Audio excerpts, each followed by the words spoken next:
दोस्तों, आज मैं एक बार फिर आपसे सीधी बात करने वाला हूँ। मेरी बात बिना किसी हेर-फेर के, बिना किसी लाग लपेट के सीधी और सटीक होगी। अपने पिछले वीडियो में मैंने आपके सामने भारतीय राजनीति की एक बिल्कुल नई संभावना पेश की थी। उसको संभावना भी कह सकते हैं आप, अंदेशा भी कह सकते हैं। और वो था असदुद्दीन ओवैसी के नेतृत्व में all India all India Majlis-e-Ittehadul Muslimeen का उभार। जब से महाराष्ट्र में नगर निकायों के चुनाव के परिणाम आए हैं, तब से दरअसल एक ही व्यक्ति मुस्कुरा रहा है और उस आदमी का नाम है असदुद्दीन ओवैसी। आप आज के अखबारों को देख लीजिए, बाकी सारे नेता आपको चिंतित नज़र आ रहे हैं। यहाँ तक कि भारतीय जनता पार्टी इसका बहुत अच्छा परिणाम रहा है। वो इस बात से चिंतित है कि वो मुंबई नगर महापालिका में अपना मेयर कैसे बनाएगी, क्योंकि एकनाथ शिंदे ने उसकी योजनाओं में फच्चर लगा दिया है। राहुल गांधी मनरेगा बचाओ आंदोलन चला रहे हैं सारे देश में, प्रशंसनीय आंदोलन है, लेकिन उनका आंदोलन ज़ोर करते हुए नहीं दिखाई पड़ रहा है, उसकी कहीं चर्चा नहीं हो रही है। नरेंद्र मोदी अपनी तमाम शेखीखोरी के बावजूद ट्रंप के अंगूठे के नीचे दबे हुए बिलबिला रहे हैं। चीन ने भी उनको दबा रखा है और अमेरिका ने भी दबा रखा है। केवल एक ही व्यक्ति मुस्कुरा रहा है और उस आदमी का नाम है असदुद्दीन ओवैसी, ऑल इंडिया मजलिस-ए-इत्तेहादुल मुसलमीन के नेता असदुद्दीन ओवैसी। ज़ाहिर है, महाराष्ट्र के 13 नगर निगमों में उन्होंने 126 सीटें जीत ली हैं। और महत्वपूर्ण ये आंकड़ा नहीं है, महत्वपूर्ण आंकड़ा ये है कि उन्होंने एक रणनीति, जो उनके पिताजी ने हैदराबाद के पुराने शहर वाले इलाके में परफेक्ट की थी, तैयार की थी, उस रणनीति को सारे देश में धीरे-धीरे करके लागू किया है और उन्हें उसके अच्छे परिणाम मिलने शुरू हो गए हैं। वो रणनीति ये है कि शहरी और अर्ध शहरी क्षेत्रों में, अभी देहाती क्षेत्रों में, देहाती मुसलमानों में उनका प्रभाव नहीं गया है। शहरी और अर्ध शहरी क्षेत्रों के मुसलमान मतदाताओं को, और खास तौर से उन क्षेत्रों में जहाँ मुसलमान मतदाता 25%, 30%, 40%, 45% हैं मुसलमान मतदाता, उनको एकजुट करना और हिंदू मतदाताओं का बँटवारा हो जाना। इसका सीधा मतलब है एआईएमआईएम के उम्मीदवार की या तो जीत या बहुत ही शानदार चुनावी चुनावी प्रदर्शन। देखिए, ये जो हो रहा है, उस पहले मेरी वीडियो को सुनकर मेरे बहुत से प्रशंसकों ने, बहुत से श्रोताओं ने ये कहा, "अरे! आप तो ओवैसी की प्रशंसा करने लगे, ये आपको क्या हो गया?" हैं? तो मैं उनसे कहना चाहता हूँ कि मैं किसी का प्रशंसक या निंदक नहीं हूँ। मुझे दिखाई पड़ रहा है कि अगर इसी तरीके से असदुद्दीन ओवैसी को कामयाबी मिलती रही, अगर इसी तरीके से एआईएमआईएम अपना कदम बढ़ाती रही, तो देश की राजनीति पर एक स्थायी किस्म का प्रभाव पड़ेगा। नतीजा क्या निकलेगा? असदुद्दीन ओवैसी के बढ़ने का नतीजा निकलेगा कांग्रेस के कमज़ोर होने में। उसका नतीजा निकलेगा शरद पवार की राष्ट्रवादी कांग्रेस के कमज़ोर होने में। उसका नतीजा निकलेगा लालू यादव की राष्ट्रीय जनता दल के कमज़ोर होने में। उत्तर प्रदेश में समाजवादी पार्टी के कमज़ोर होने में। दिल्ली और पंजाब में आम आदमी पार्टी के कमज़ोर होने में। और पश्चिम बंगाल में तृणमूल कांग्रेस के कमज़ोर होने में। जब इतनी बड़ी-बड़ी गैर भाजपा पार्टियों को नुकसान होगा ओवैसी के उभार से, तो आप स्वाभाविक है, हमें पसंद हो या ना पसंद हो, आप खुश हों या ना खुश हों, देश की राजनीति बदल जाएगी पूरी तरीके से। लेकिन ये सब कैसे घटित हो रहा है, उसके पीछे क्या रणनीति है असदुद्दीन ओवैसी की, इसको डिकोड करना ज़रूरी है। और इसको डिकोड करने के लिए मैंने कुछ अध्ययन किया है और वो मैं अध्ययन आपके सामने पेश करता हूँ। कुछ जानकारियाँ हासिल की हैं, उन जानकारियों से आपको वो नक्शा-नवीसी समझ में आएगी, जिसके आधार पर असदुद्दीन ओवैसी अपना काम कर रहे हैं।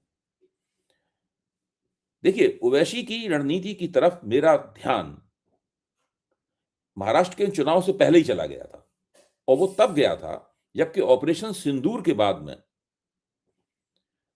मोदी सरकार ने कुछ सर्वदलीय प्रतिनिधिमंडल बनाए, जिनमें विपक्ष के कुछ नेताओं को उन्होंने रखा। एक प्रतिनिधिमंडल बनाया गया, जो कि मुस्लिम देशों के दौरे पर गया, सऊदी अरब, कुवैत, बहरीन और अल्जीरिया के दौरे पे गया। इस प्रतिनिधिमंडल का नेतृत्व भाजपा सांसद विजयंत पांडा के हाथ में था। लेकिन इसके एक सदस्य थे असदुद्दीन ओवैसी, वो भी इस प्रतिनिधिमंडल के साथ इन मुसलमान देशों में गए। कांग्रेस मोदी सरकार की इस कवायद से बहुत नाराज थी, तो कांग्रेस ने इन प्रतिनिधि मंडलों से अपने आप को अलग कर लिया, क्योंकि कांग्रेस से बिना पूछे उन्होंने शशि थरूर और कुछ कांग्रेस के दूसरे नेताओं के नाम इन प्रतिनिधि मंडल में डाल दिए थे। तो कांग्रेस आधिकारिक रूप से प्रतिनिधि मंडलों से अलग हो गई। इससे असदुद्दीन ओवैसी को एक मौका मिला। वे इस्लामिक देशों के प्रतिनिधि के सर्वदलीय प्रतिनिधि मंडल में विजयन पाडा के नेतृत्व में जो गया था, उसमें सऊदी अरब, कुवैत, बहरीन और अल्जीरिया गए और उन्होंने इस्लामिक देशों के सामने भारतीय मुसलमानों के एकमात्र प्रतिनिधि के रूप में अपना चेहरा पेश करने में कामयाबी हासिल की। यानी जो संघर्ष वो भारत में इतने लंबे अरसे से कर रहे हैं कि वो मुसलमानों के प्रतिनिधि के तौर पे जाने जाएं, उस संघर्ष में उन्होंने ऑपरेशन सिंदूर के बाद के चले इस घटनाक्रम के कारण उन्हें अनायास एक सफलता प्राप्त हो गई और ये एक बहुत महत्वपूर्ण सफलता थी। इस सफलता को कम करके अगर आप आंकेंगे तो आप दरअसल राजनीतिक विश्लेषक के तौर पर अपनी जिम्मेदारी निभाते हुए नहीं नजर आएंगे। दूसरा काम असदुद्दीन ओवैसी ने यह किया कि जब महाराष्ट्र में नगर निगमों के चुनाव की घोषणा हुई तो उन्होंने जितने भी उनके एमएलए थे उन सबको जमा किया, जितने भी उनके नेता थे उन सबको जमा किया और उनके सामने महाराष्ट्र के दौरे का एक उन्होंने कार्यक्रम पेश किया और उन्होंने अपने उन सब विधायकों और एमएलसी से उन्होंने ये कहा कि जहां हम जीते हैं, जहां हमारे जीतने की संभावना है, हम वहां भी जाएं और जहां हम हार गए थे और जहां हमारे जीतने की संभावना नहीं है, हम वहां भी जाएं। जनसंपर्क पर जोर दिया जाए, जनसभाओं पर जोर दिया जाए। हैदराबाद के अपने सभी विधायकों से और जो विधान परिषद सदस्य हैं, उन सबसे उन्होंने कहा कि वे पूरे महाराष्ट्र में घूमें, सोलापुर जाएं, लातूर जाएं, नांदेड़ जाएं, परभनी जाएं, धुले जाएं, औरंगाबाद जाएं, सब जगह जाएं और जम के प्रचार करें, फिर देखिए चुनाव में क्या होता है। सवाल यह है कि ये सारी जो रणनीति है उनकी, वो किस आधार पर खड़ी हुई है, वो एक बहुत महत्वपूर्ण बात है। ये रणनीति सफल होते हुए उस वक्त, कोई भी रणनीति सफल होते हुए उस वक्त दिखाई पड़ती है जब आप पहले से खामोशी के साथ बिना किसी हंगामे के एक अपना आधार बना लेते हैं। असदुद्दीन ओवैसी ने जो आधार बनाया, मैं वो आधार सिलसिलेवार आपके सामने रखता हूं। हम लोग उनको बीजेपी की बी टीम कहते रहे, ये सब तमाम बातें उनके लिए कहते रहे। ये भी कहते रहे कि बीजेपी से पैसा खाते हैं, वरना इतना पैसे इन्हें कहां से मिलते हैं, इतना चुनाव में बहुत पैसे खर्च होते हैं। जब बिहार में 2015 का चुनाव हुआ था, मुझे अच्छी तरीके से याद है, असदुद्दीन ओवैसी ने उस चुनाव में हस्तक्षेप किया, लेकिन उसमें वो कामयाब नहीं हुए, कुछ भी उन्हें खास कुछ ऐसा उल्लेखनीय हासिल नहीं हुआ। तो सब लोगों ने कहा कि बीजेपी से 200 करोड़ रुपए खाकर उन्होंने ये चुनाव लड़ा होगा। बीजेपी के 200 करोड़ रुपए नाली में चले गए, उन्हें, क्योंकि वो मुसलमानों के वोटों का बंटवारा नहीं कर पाए।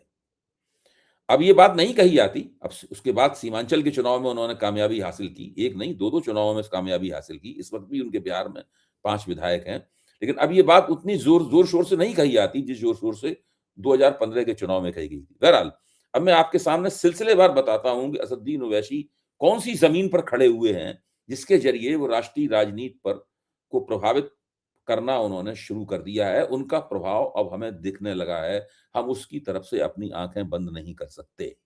नंबर 1, वह आधार जो उनके पिताजी सुल्तान सलाउद्दीन ओवैसी ने तैयार किया था और जिस आधार में लगातार उनके भाई अकबरुद्दीन ओवैसी काम करते रहते हैं, वो मैं पहले आपको बताता हूं। वो है हैदराबाद संसदीय निर्वाचन क्षेत्र और मुख्य तौर पर हैदराबाद का पुराना शहर जहां चार मीनार है, वहां पर उनका फोकस रहता है। इस पूरे क्षेत्र में उनके पास 7 विधायक हैं, 2 एमएलसी हैं, 16 म्युनिसिपल कारपोरेटर्स हैं और पूरे तेलंगाना में 70 काउंसिलर यानी पार्षद उनके पास है। ये सब जनप्रतिनिधि हैं और इन जनप्रतिनिधियों का वो जमकर इस्तेमाल करते हैं। जहां कहीं भी चुनाव होता है, ये जनप्रतिनिधि वहां पर जाते हैं, जनसंपर्क करते हैं और जनसभाएं करते हैं और भाषण देते हैं। बिहार के सीमांचल इलाके में उनके पास 5 विधायक हैं और ये पांचों विधायक नीतीश की पार्टी के साथ में जनता दल यूनाइटेड के साथ जुड़े हुए हैं। इनमें से 5 में से 3 या 4 ऐसे हैं जो नीतीश की पार्टी में पहले रह चुके हैं। नीतीश कुमार को भी इनकी मदद चाहिए, क्योंकि वो नीतीश कुमार को लगता रहता है कि भारतीय जनता पार्टी उन्हें कभी भी मुख्यमंत्री पद से हटा सकती है। इसलिए वो उन्हें अपने पार्टी के बाहर के लोगों का भी समर्थन चाहिए, और एआईएमआईएम के विधायक उन्हें समर्थन देने के लिए तैयार है। इसके पीछे एक रणनीति है। जनता दल यूनाइटेड में बिना अपना विलय किए हुए वो उससे एक दूरी बना के भी रखते हैं, साथ में उनको समर्थन का आश्वासन भी देते हैं। चूंकि नीतीश कुमार को उनका समर्थन कभी भी चाहिए, इसलिए नीतीश कुमार उनके बताए गए कामों को करने के लिए भी तैयार है। सरकारी पार्टी के साथ रहने का फायदा उन्हें मिल रहा है। वो लोग जिन लोगों के काम करवाना चाहते हैं वो नीतीश कुमार के जरिए बिहार में करवाए ले रहे हैं। अब महाराष्ट्र के नगर निगम में इस वक्त उन्होंने 113 नगर निगमों में 126 सीटें जीती हैं। इन 126 सीटों का महत्व अभी बिल्कुल सब लोगों के सामने स्पष्ट नहीं हुआ है। मैं उन्हें साफ कर देना चाहता हूं। राष्ट्रवादी कांग्रेस शरद पवार से ये 126 सीटें 3 गुना ज्यादा हैं। शरद पवार जो महाराष्ट्र की स्थापित पार्टी हैं, बहुत बड़े नेता हैं विपक्ष की राजनीति के, और महाराष्ट्र के कई बार मुख्यमंत्री रह चुके हैं, केंद्र में भी मंत्री, कैबिनेट रैंक के मंत्री रह चुके हैं। वो शरद पवार की पार्टी से इस वक्त एआईएमआईएम के पास 3 गुना ज्यादा कारपोरेटर हैं, और उद्धव ठाकरे की शिवसेना के मुकाबले केवल वो 30 सीटें पीछे हैं। उद्धव ठाकरे की शिवसेना ने कुल मिला के इतनी सीटें जीती हैं उसमें, और एआईएमआईएम की जीती सीटों में 30 का फर्क है। मालेगांव सेंट्रल की सीट तो उन्होंने जीती रखी है। अब आप आइए उन इलाकों में जहां उन्होंने कुछ नहीं जीता है, वहां पर उनका असर क्या है। पिछले दिल्ली की विधानसभा चुनाव में जो भारतीय जनता पार्टी ने जीता, इसमें आम आदमी पार्टी सत्ता से बेदखल हो गई। वहां पर एआईएमआईएम ने मुस्तफाबाद से चुनाव लड़ा था। मुस्तफाबाद में 40% मुसलमान आबादी है। वहां एआईएमआईएम के उम्मीदवार को 33,474 वोट प्राप्त हुए। इन वोटों के कारण ही भारतीय जनता पार्टी के मोहन सिंह बिष्ट 17,000 वोटों से चुनाव जीत गए। यानी एआईएमआईएम का हस्तक्षेप यहां पर निर्णायक रहा। बाकी वोट स्प्लिट हो गए, बट गए, और भारतीय जनता पार्टी आगे निकल गई। अब सवाल इस बात का है कि महत्वपूर्ण बात यह है कि जब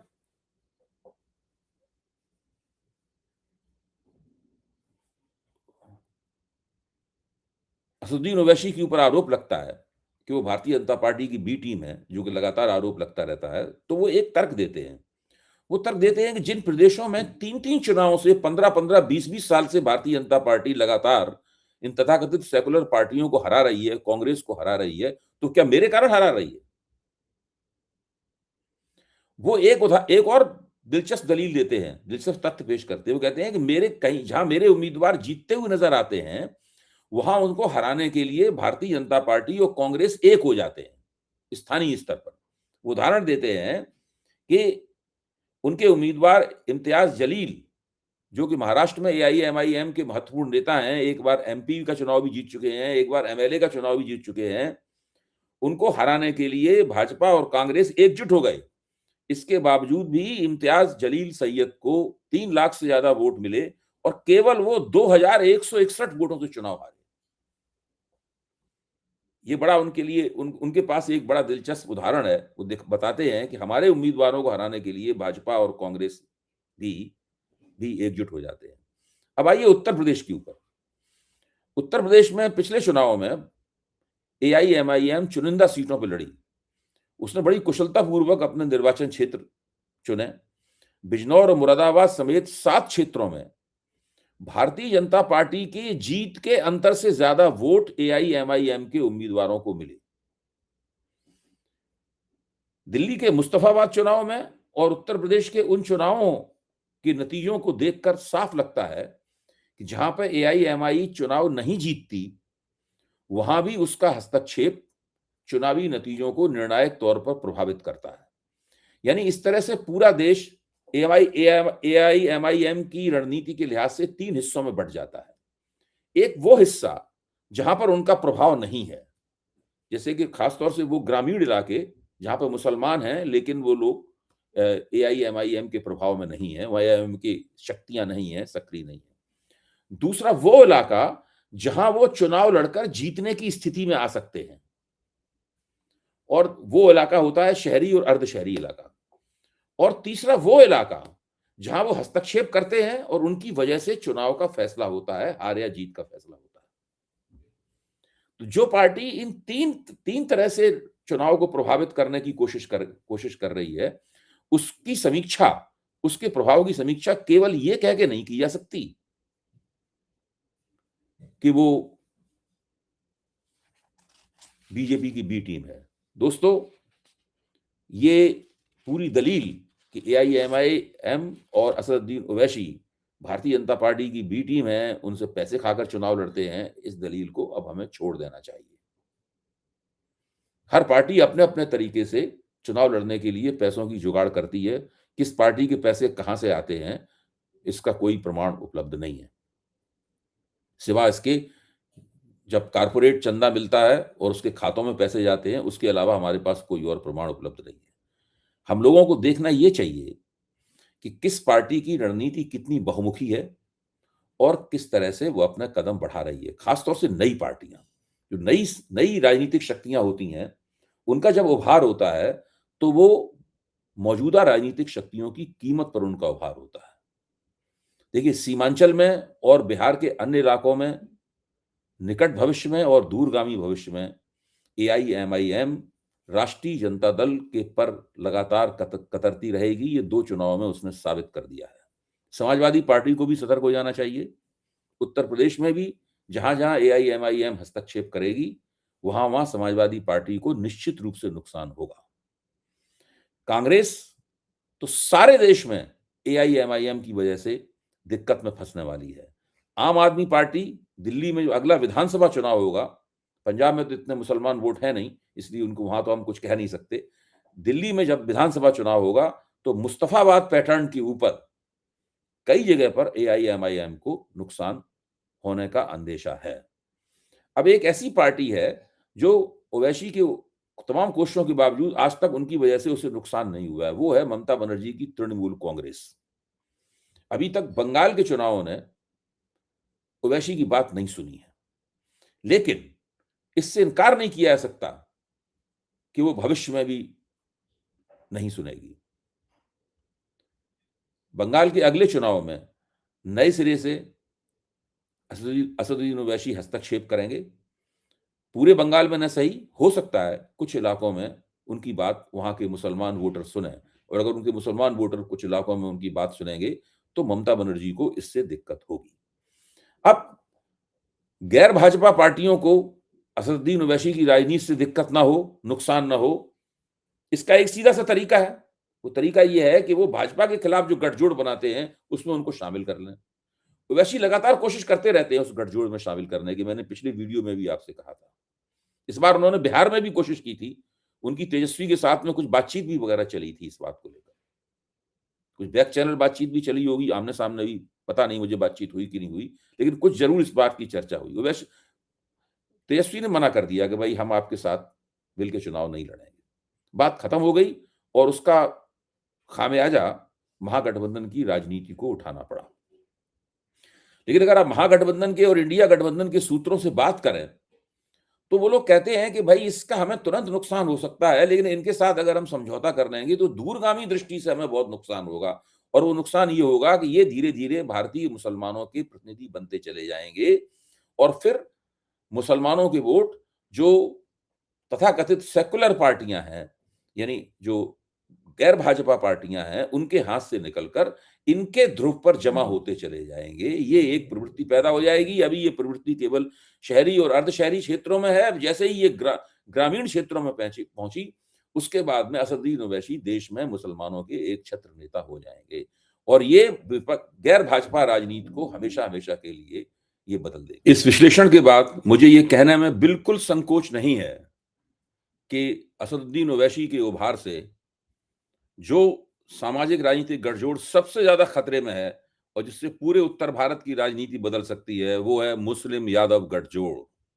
दोस्तों, मैं जोर देकर कहना चाहता हूं कि निकट भविष्य में मुस्लिम यादव गठजोड़ खतरे में है और इस गठजोड़ के आधार पर चलने वाली पार्टियों, खासतौर से राष्ट्रीय जनता दल और समाजवादी पार्टी को ये खास तौर से समझ लेना चाहिए कि अगर असदुद्दीन ओवैसी का उन्होंने कुछ नहीं किया, तो उनकी झोली से जो मुसलमान वोट आते थे और यादवों के साथ मिलकर उन्हें राजनीति में टिकाए रखते थे, वो उनके लिए हो सकता है कुछ दिनों बाद पहले के मुकाबले कम उपलब्ध रह जाएँ। तो ये अंदेशा है। ये अंदेशा प्रकट कहाँ से हुआ है? बहुत संक्षेप में मैं ये कहूँगा, ये प्रकट हुआ है हिंदुत्ववादी राजनीति के विस्तार में से ये अंदेशा निकला है। जब एक पार्टी लगातार हिंदुओं की गोलबंदी करेगी, उनका ध्रुवीकरण करेगी, तो ज़ाहिर है इस बात की संभावनाएँ पैदा होंगी, ऐसे स्पेसेस पैदा होंगे कि एक पार्टी मुसलमानों को गोलबंद करे, मुसलमानों का ध्रुवीकरण करे। अभी मुसलमान इस लिहाज से वोट देते हैं कि भाजपा को जो हरा सकता है, उसको वोट दे देते हैं। लेकिन ऐसा वक़्त भी आ सकता है, जबकि कई निर्वाचन क्षेत्रों में ये जानते हुए भी कि एआईएमआईएम का उम्मीदवार भाजपा को हराने की मुख्य दौड़ में नहीं है, हो सकता है मुसलमान मतदाताओं का एक बड़ा हिस्सा एआईएमआईएम को वोट देना पसंद करे। जिस दिन वो दिन आएगा, अब ये देखना है कि इस चीज़ों का भाजपा को कितना लाभ होता है। कोई ज़रूरी नहीं है कि जो लाभ मुस्तफ़ाबाद में हुआ या जो लाभ उत्तर प्रदेश की कुछ सीटों पे हुआ, बिजनौर, मुरादाबाद समेत 7 क्षेत्रों में हुआ, वो लाभ हमेशा ही भारतीय जनता पार्टी को हो। अब ये विपक्ष के नेताओं पे, उनके रणनीतिकारों पर निर्भर है कि वो इस उभरती हुई ताकत को अपने साथ जोड़ेंगे या अपने आप से दूर रखेंगे। फिलहाल ये ओवैसी साहब के मुस्कुराने का समय है, वो मुस्कुरा रहे हैं। अभी उन्हें अपने लिए कोई संकट नहीं दिखाई पड़ रहा है। उन्हें लग रहा है मैदान साफ है, बड़ी कुशलतापूर्वक, एक कुशल धावक के रूप में उन्हें इस मैदान में अपनी दौड़ लगानी है। आगे देखिए क्या होता है। दोस्तों, आज बस इतना ही, और हम इस पूरे घटनाक्रम पर अपनी निगाह रखेंगे। ओवैसी की गतिविधियों पर निगाह रखेंगे, उनकी रणनीति में क्या परिवर्तन होते हैं, इसके ऊपर निगाह रखेंगे, और जैसे ही कोई नई बात सामने आई, मैं फिर अपना वीडियो लेकर अपने विश्लेषण के साथ आपके सामने हाजिर होऊँगा। बहुत-बहुत धन्यवाद।